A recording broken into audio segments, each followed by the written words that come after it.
বরিশালে জাতীয় সংসদ নির্বাচনকে সামনে রেখে ধানের শীষের সমর্থনে রিকশা র্যালি সমাবেশ করে বিএনপি নেতাকর্মীরা।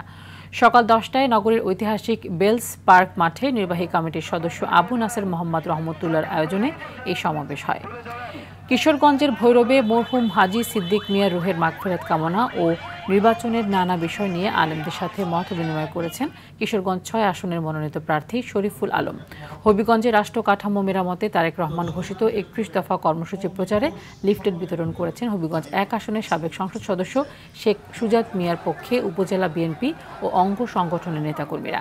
মানিকগঞ্জে ঐতিহাসিক ৭ নভেম্বর উপলক্ষে মানিকগঞ্জ ১ আসনের মনোনয়ন প্রত্যাশী ডক্টর খন্দকার আকবর হোসেন বাবলুর নেতৃত্বে বর্ণাঢ্য র্যালি অনুষ্ঠিত হয়েছে।